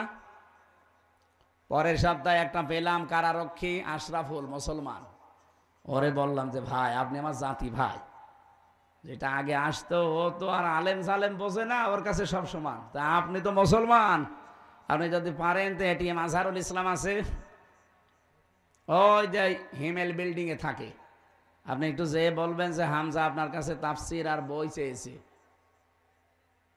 উনি আমারে কিছু বই আর তাফসির পাঠিয়েছিল। তাফহিমুল কোরআন ফি জিলালিল কোরআন, প্রোডাক্টিভ মুসলিম, কারাগারে রাত দিন, জয়নবাল গাজালি, সালমান আল আউদা, এরকম ওনার কাছে বহু বই ছিল, তার ভেতরে কিছু কিছু পাঠিয়েছিল। নিরপরাধ এই মানুষটার সাথে 3টা বছর কাটিয়ে আসলাম। দেশটা স্বাধীন হয়েছে, কিন্তু এই মানুষটা এখনো মুক্ত বাতাসে বের হতে পারেনি। তার নামে যে মামলা, পুরাটা মিথ্যা, বানোয়াট আর হিংসার বশবর্তী হয়ে দেওয়া। কি কথা বলেন না কেন? আমাকে বানিয়ে বলছি। তার যে সাক্ষী আপনি দেখেন, একজন দেখেছে 6 মাইল দূর থেকে, আর এক সাক্ষী বলছে আমি 3 মাইল দূর থেকে, আর একজন বলছে আমি 1.5 মাইল দূর থেকে। আরে শয়তান, তোর চোখে কি পাওয়ার যে 6 মাইল দূর থেকে জিনিস দেখিস? মামলা যে দিয়েছে সে পালিয়েছে, মামলার যে আয়ু সে পালিয়েছে, প্রসিকিউটর পালিয়েছে, বিচারক পালিয়েছে, মামলার যিনি বাদী সে পালিয়েছে, কেউ নেই এখন, সাক্ষী যে সে পালিয়েছে। কেন ওই লোকটা ভেতরে থাকবে? আপনার বিবেক কাঁদে না? সারা বাংলাদেশের 18 কোটি মানুষের অন্তর কাঁদতেছে এই নিরপরাধ মানুষটার জন্যে। হাসিনা যখন চলে গেছে ওর কোনো চিহ্ন এ দেশে থাকবে না, কারণ ও ছিল অবৈধ, ওর রায়গুলো অবৈধ। এই কথা বলেন না কেন? ওর অবৈধ রায় এখনো যদি থাকে তাহলে দেশ স্বাধীন হয়ে কি হইল? আগেই তো ভালো ছিল। এই জন্য আমরা চাই কালকে ওনার রায় আছে, কোন হাইকোর্ট দেখাবেন না বাঙালিকে। যদি হাইকোর্ট দেখান যে উনি সাজাপ্রাপ্ত, এই জন্য ওনাকে ছাড়া হয় না, তাহলে তারেক জিয়া 9 বছরের সাজাপ্রাপ্ত। এখানে যারা আছে জিজ্ঞাসা করে দেখেন। আর তারেক জিয়ার বউ 3 বছরের সাজাপ্রাপ্ত। তারা যদি সাজাপ্রাপ্ত হওয়ার পরে আগস্টের 5 তারিখে তাদের মামলা ঢিসমিস হয়ে যায়, তারা যদি খালাস পায়, উনিও খালাস পাবে না? মানে লুৎফুজ্জামান বাবর আর উনি এক মামলা, একই ফাঁসির আসামি, একই জায়গায় থাকতো। বলেন তারে 17 বছর পরে যদি এ সরকার আসার পরে ছেড়ে দেয়, তারেক জিয়ার বন্ধু গিয়াসউদ্দিন মামুনকে 17 বছর পরে যদি ছেড়ে দেওয়া যায়, একটা মজলুম মানুষ, মুরব্বী মানুষ, নিজের কাজ এখন নিজে করতে পারে না, টুইলে বেড়ায়, আর এই মানুষটাকে সারা জীবন 14টা বছর দেখে জেলে রেখে দিলেন। জালেমদের নাই মায়া দেওয়া ছিল না? আপনাদের কি হয়েছে? আশা করছি আগামীকাল যেন ব্যত্যয় না ঘটে। যদি কিছু হয় 3 কোটি মানুষকে জেলে নেওয়া লাগবে আমির জামাতের সাথে। হ্যাঁ, কথা বলেন না কেন? এটা রেকর্ড হচ্ছে এবং ছড়াচ্ছে, সবার মাধ্যমে জানাতে চাচ্ছি। এটা আমার একার কথা না, সারা বাংলাদেশের সবার মনের কথা এটা। হ্যাঁ, আপনার শত্রুতা থাকতে পারে, কিন্তু মন আপনারও কাঁদে। কথা বলেন না কেন? আমরা চাই আগামীতে আমাদেরকে আর হাইকোর্ট দেখাবেন না। বহু হাইকোর্ট আমরা দেখেছি। কি আমরা চাই আগামীকাল ওনাকে মুক্ত বাতাসে বের করে দিয়ে শেষ বয়সটা অন্তত তার পরিবারের কাছে থাকার ব্যবস্থা করে দিন। লোকটার যে মানবতার দরদ, ইসলামের প্রতি তার যে দরদ, আল্লাহর প্রতি তার যে তাওয়াক্কুল, আমি 3টা বছর দেখেছি। আল্লাহ রাব্বুল আলামিন তার গোলামের জীবনের ভালো কাজগুলো যেন মঞ্জুর করেন। অন্যায় যদি মানুষ হিসাবে কিছু করে থাকে, আল্লাহ যেন মাফ করে দেন। শরণজিৎ বাবু কি বলেছিল? শয়তান যদি কাউকে ধরে ছেড়ে দেয়, বাগে ধরলে ছাড়ে, হাসিনা ধরলে। এই জন্য উনি হাসিনার শিকার। এই দেশের আলেমরা হাসিনার শিকার ছিল। যারা তার পা ছাড়তে পারতো না, তারা ছিল ওনার চোখের শূল। তাদেরকে জীবনটা নষ্ট করে দিয়েছে এমন এমন মামলা দিয়ে। মাওলানা মামুনুল হকের নামে ধর্ষণ মামলা দিয়েছে, নাউজুবিল্লাহ। আল্লামা সাইদির শেষ মামলা ছিল ধর্ষণ মামলা।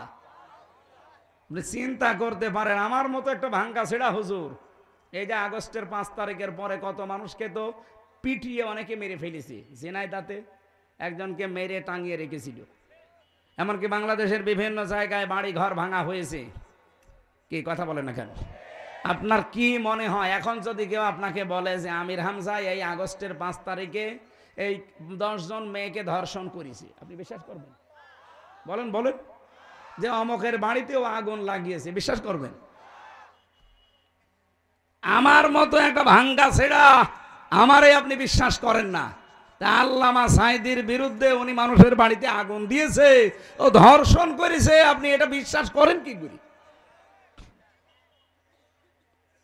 যে মহিলাকে সাজিয়ে নিয়ে এসেছিল ওই মহিলার অ্যাডভোকেট তাজুল ইসলাম জিজ্ঞাসা করছে, ওই মেয়ে, ওই আল্লামা সাঈদী ধর্ষণ করেছে তোমাকে? বলছে জি হ্যাঁ। তোমার জন্ম তারিখ কত? বলছে 1975। ধর্ষণ করেছে কত সালে? 1971।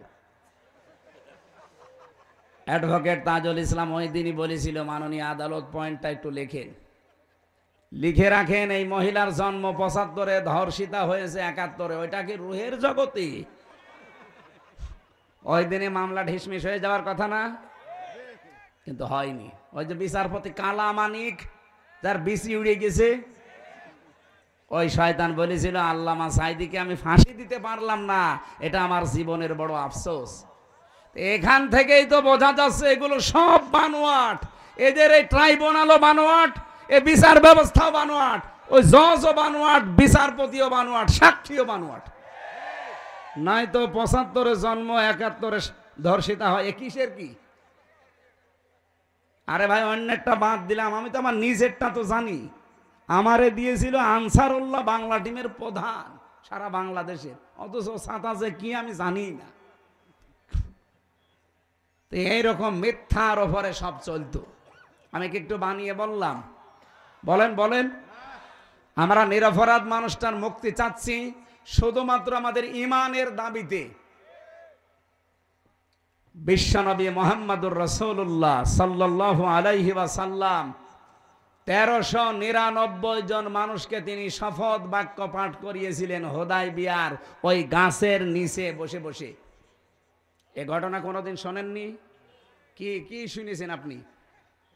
1399 জনকে বললেন আমার হাতে হাত দাও। ওরা উসমানকে মেরে ফেলেছে, একটা নিরপরাধ মানুষ উসমান। এই নিরপরাধ নির্দোষ মানুষকে মেরে ফেলেছে, এই হত্যার বদলা না নিয়ে আমরা কেউ যাব না। দরকার হয় 1399 জন শহীদ হয়ে যাব। বিশ্বনবী যখন হাত ফেলে দিলেন, সবাই হাত দিয়েছে। আল্লাহ পাক বলেন আমার নবী তখন নিজের বাম হাতটা উপরে তুলে দিলেন, ডাক দিয়ে বললেন সাহাবীরা, সূরা ফাতহার 18 নম্বর আয়াত এই মাত্র নাজিল হয়েছে, লাকাদ রাদিয়াল্লাহু আনিল মুমিনিন। আল্লাহ পাক বলেন অবশ্যই আমি আল্লাহ রাজি হয়ে গেছি, না রাজি হব, গেছি। রাদিয়া এটা মাঝি পাস্ট অতীতের শব্দ, এর আগে আবার লাকাদ আছে। আল্লাহ গ্যারান্টি দিয়ে বলছেন আমি কিন্তু রাজি হয়ে গেছি।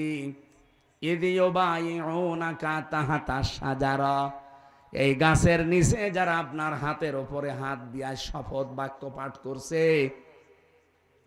নিরপরাধ এই মানুষের হত্যার বিচার না করে আমরা দেশে যাব না। আমি আল্লাহ এত বেশি খুশি হয়েছি কারণ এই কথাটা ফালিমা মাফি কুলুবিহিম, ওদের যা কথা এটা ওদের কলবের কথা, ওদের মনের খবর আমি আল্লাহ ওই সময় জানি। ফানজালাস সাকিনাতা আলাইহিম, আমি আল্লাহ তাদের উপর আমার সাকিনা নাজিল করলাম, প্রশান্তি নাজিল করলাম। ওয়া আসাবাহুম ফাতাহান করিবা, তাদের জন্য একটা নিকটবর্তী বিজয়ের সুসংবাদ দিলাম। ও জয়পুরহাটবাসী, আমি শুধু বলার জন্য বলছি, শোনার জন্য শুনবেন তা না। এখান থেকে শিক্ষা কি? সাহাবায়ে কেরাম ওই দিন 2টা ফরজ লঙ্ঘন করেছিলেন, একটা রোজা আর একটা হজ। নবীজি বললেন ইহরামের কাপড় খুলে ফেলো, পরবর্তীতে হজ আবার করে নেব। রোজা রেখেছ, রোজা ভেঙে ফেলো, আবার রোজা করে দেব। কিন্তু আজ নিরপরাধ মানুষকে ওরা মেরে ফেলেছে, এই নির্দোষ মানুষের হত্যার বিচার না করে মদিনায় যাব না। এত নরম মনের নবী আজ গরম হয়ে গেছে। ডাক্তার শফিকুর রহমানের মতো মানুষও নরম মানুষ, হঠাৎ গরম হয়ে গেছে। এই কথা বলেন না কেন? আলটিমেটাম কালকে শেষ, কালকে শেষ। কালকে যদি সত্যিই নিরপরাধ মানুষটাকে আপনি মুক্তি না দেন, 3 কোটি মানুষকে বাংলাদেশে জেলে দেওয়া লাগবে, প্রস্তুতি নেন। কোথায় পাবেন জেলখানা? বাংলাদেশে যতগুলো জেল আছে সবচাইতে বেশি যদি মানুষ আটকিয়ে রাখেন 1,10,000 মানুষ আটবে, এরপর আসবে না। আপনি 3 কোটি মানুষ রাখবেন কোথায়? সুতরাং দেশটা যেন অশান্ত না হয়ে যায়, এই ছোট্ট বিষয়টাকে বড় করে না দেখে তাড়াতাড়ি কালকে ওনারে মুক্ত বাতাসে ফিরিয়ে দেন। হ্যাঁ, কথা বলেন না কেন? নবীজি যখন বাম হাত দিলেন, সাহাবী জিজ্ঞাসা করলেন, হে নবী, বাম হাতটা কিসের?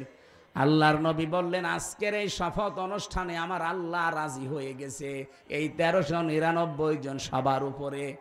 আমার ওসমান এখানে নেই, ওসমানের ওপরও আল্লাহ তো রাজি হওয়া লাগবে, এই জন্য বাম হাতটা তুলে দিলাম, এটা আমার ওসমানের হাত।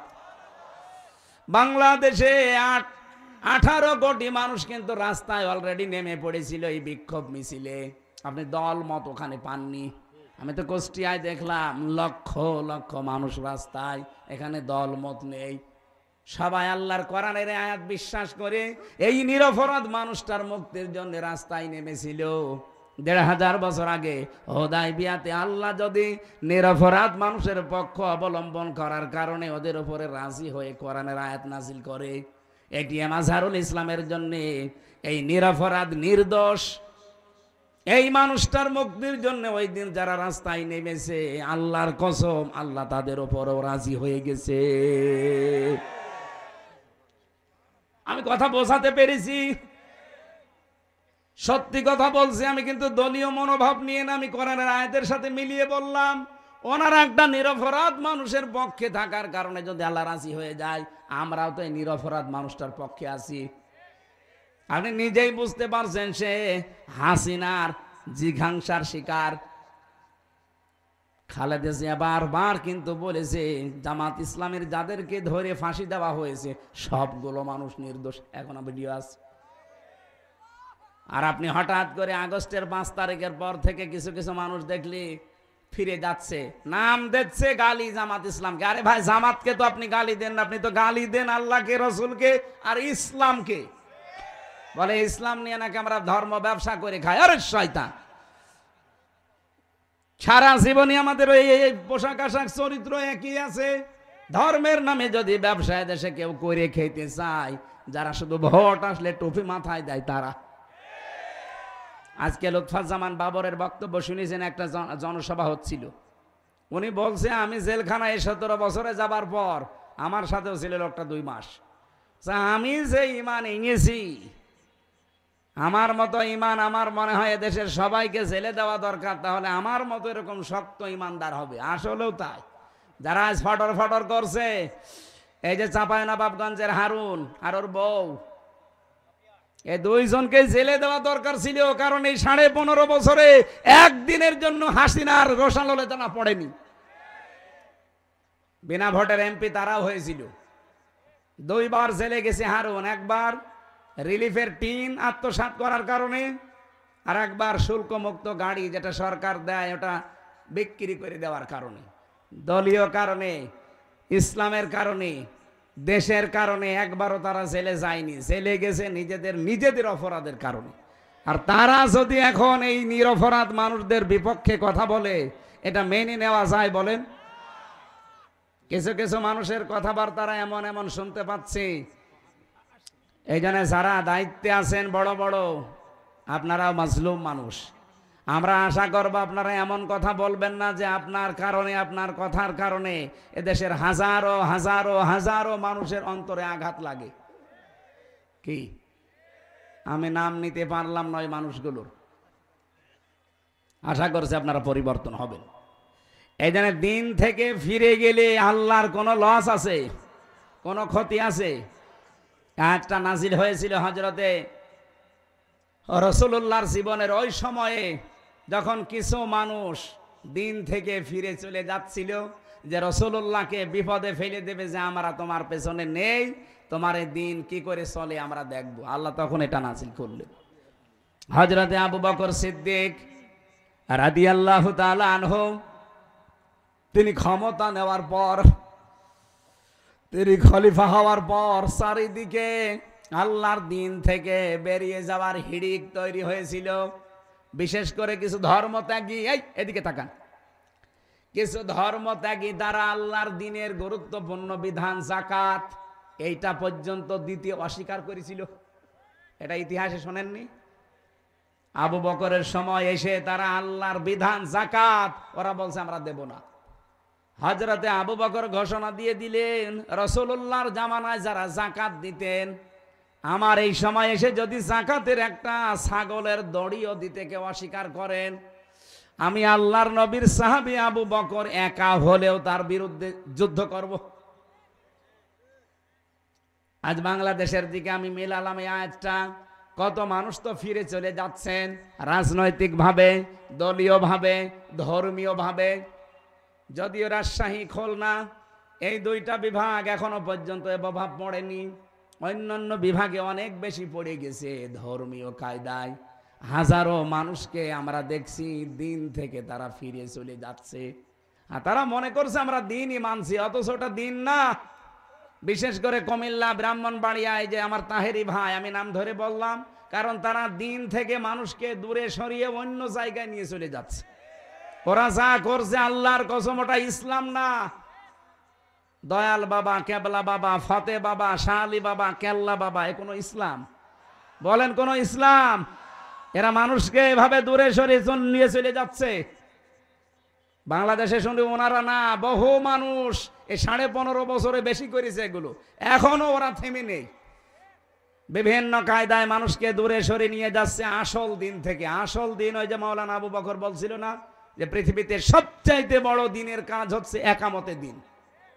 কারণ এইটা কায়েম না হলে আপনি সুদ থেকে বাঁচতে পারবেন না, এটা কায়েম না হলে ঘুষ থেকে বাঁচতে পারবেন না। এই কথা বলেন না কেন? এটা কায়েম না হলে আপনি জীবনেও জেনা, ধর্ষণ থেকে বাঁচতে পারবেন না। এই যে ছিনতাই হচ্ছে, প্রশাসন পারছে না কন্ট্রোল করতে, এইটা এনে দেন, প্রশাসনও লাগবে না। মানুষের ভেতরে যখন তৈরি হয়ে যাবে, আমরা ওইটা তৈরি করার জন্য চেষ্টা আছি ভাই। যারাই দায়িত্বে আছেন আপনারাই থাকেন, আপনাদেরকে দিয়ে আমরা কোরআনের এই আয়াতগুলো প্রয়োগ করাবো, দেশটা হয়ে যাবে মিনি জান্নাত। এক কথা বলেন না কেন? যতদিন এটা না আসবে হাজারো চেষ্টা করলেও আপনি পারবেন না। একদিকে চেষ্টা করবেন, 10 দিকে ভেঙে চলে যাবে। এই জন্য আপনাদের চাইতে যেহেতু বাস্তবতা আমি দেখেছি বেশি, বয়স আমার ছোট, তাতে কি। রাত আমরা যখন গভীর হয় দেখি রাতের বেলায় 3টা জিনিস রাস্তায় পাওয়া যায় বেশি, একটা বক্তা, একটা কুত্তা, আর একটা পুলিশ। রাত বেশি হলে এদের পাওয়া যায় না। রাস্তায় যাবে, হয় দেখা হবে কোনো বক্তার সাথে, নাই কুত্তার সাথে, নাই পুলিশের সাথে। এই জন্য বাস্তবতার দিকে তাকিয়ে বলছি, বয়স ছোট তাই কি, আমি অনেক কিছু বাস্তবতায় বুঝি। এই জন্য আহ্বান জানাচ্ছি, সব বাদ দেন ভাই। আল্লাহর দিন থেকে দিনের নাম নিয়ে আপনাকে ফেরত নিয়ে চলে যাচ্ছে। ধর্মীয় কায়দায়, রাজনৈতিক কায়দায়, দলীয় কায়দায়, বিভিন্ন কায়দায় আজ দিন থেকে মানুষ চলে যাচ্ছে। রব্বুল আলামিন ঘোষণা দিয়ে জানিয়েছেন, ওয়াইন তাতাওয়াল্লাউ ইস্তাবদিল কওমান গায়রাকুম সুম্মা লা ইয়াকুনু আমসালাকুম। সূরা মুহাম্মদ। যদি তোমরা মুখ ফিরিয়ে নাও আমার দিন থেকে, আমি আল্লাহ এমন একটা দল তোমাদের উপরে নিয়ে আসব যারা তোমাদের মতো হবে না। তারা আমাকে ভালোবাসবে, আমি নিজেও তাদেরকে ভালোবাসবো। তারা কারা? তাদের আল্লাহ কয়েকটা গুণ দিয়েছেন। দেখেন তো, বাংলাদেশে 72টার উপরে দল, 48টা নিবন্ধিত দল, আর একটা হলে আমরা 49টা থাকতাম, আমাদেরটাও ছিল। কিন্তু শয়তানরা রাগ করে, হিংসা করে, রাজনৈতিক প্রতিহিংসার কারণে আমাদেরটা আটক করে রেখেছে। আমাদের নিবন্ধন ছিল না, আমাদের মার্কা ছিল না। এই কথা বলেন না কেন? আরে ভাই, সরকার ছিল অবৈধ, রায় দিয়েছিল অবৈধ, আমাদেরটা নিবন্ধনও আটকিয়ে রেখেছিল অবৈধভাবে। তার অবৈধ কিছুই থাকার কথা না, কেন এটা আটকিয়ে রাখবেন? আমি আবার বলছি, কোনো হাইকোর্ট আমরা দেখতে চাই না। বাঙালিকে হাইকোর্ট দেখাবেন না, খুব তাড়াতাড়ি আমাদের মার্কার নিবন্ধন ফেরত দেওয়া লাগবে। এটাই আপনারা রাজি আছেন না? দেখেন তো, হাত তোলেনি কে? দেখেন, ওই যে পেছনের ওরা হাত তোলেনি। হাত তোলেন।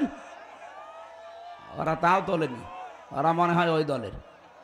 ঠিক আছে, সারা দেশ থেকে এভাবে 18 কোটি মানুষ একবারে দাঁড়িয়ে যাওয়া দরকার। আপনি বৈধ জিনিস দেবেন না কেন? এই মার্কা নিয়ে যদি এই আল্লামা দেলাওয়ার হোসাইন সাইদি দাঁড়িপাল্লা মার্কা নিয়ে যদি এমপি হতে পারে, সেই মার্কা নিয়ে সামনে সাইদ সাহেব হতে পারবে না? বলেন। আমরা চাই দেশে 300 এমপি হবে সামনে। 151 জন মানুষ জানো ফজলুর রহমান সাইদের মতো বুকে কোরআন নিয়ে সংসদের সামনে যেতে পারে।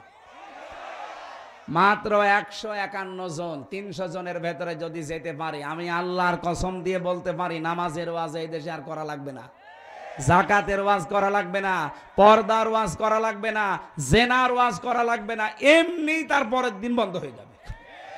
সাইদ সাহেবের মতো 151 জন বলবে মাননীয় স্পিকার আমরা নামাজের বিল চাই। উনি বলবে ঠিক আছে হাত তোলেন কারা কারা চান। 300-র ভেতরে এরকম 151 জন হাত তুললে ওটা পাশ হয়ে যাবে। তারপরের দিন 18 কোটি মানুষ বাংলাদেশে নামাজ পড়তে বাধ্য। বলেন বলেন। আপনি সাইদ সাহেবকে ভোট দিয়েছিলেন মাত্র একটা।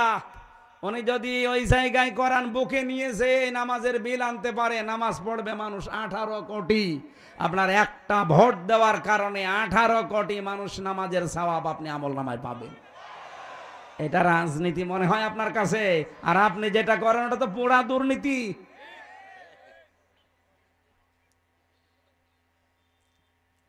হ্যাঁ, ক্ষমতার জন্য কেউ যদি লালায়িত থাকে তাকে ভোট দেওয়া যাবে না, কিন্তু এমন এমন জায়গা আছে যেখানে ক্ষমতা চেয়ে নেওয়া জায়েজ আছে। হযরত ইউসুফ ক্বালা জাআলনি আলা খাযাইনিল আরদি ইন্নী হাফিজুন আলিম। হযরত ইউসুফ আলাইহিস সালাম বলেছিলেন বাদশা খাদ্যের দায়িত্বটা আমারে দেন, আমি সংরক্ষণ করতে পারবো। সুতরাং বাংলাদেশে অর্থনৈতিকভাবে আল্লাহর ওলি কারা এ দেশ কিন্তু প্রমাণ পেয়ে গেছে। এক কথা বলেন না কেন? আপনি যা মনে করেন, রাগ করেন, খুশি হন, আমার ওটা দেখার দরকার নেই। বাস্তবে আমি বলছি বাংলাদেশে রাজনৈতিকভাবে এবং অর্থনৈতিকভাবে আল্লাহর ওলি হচ্ছে জামাত শিবির। আপনি দেখেন 4 আনা এদিক ওদিক পাবেন না, তার প্রমাণ এখনো ইসলামী ব্যাংক।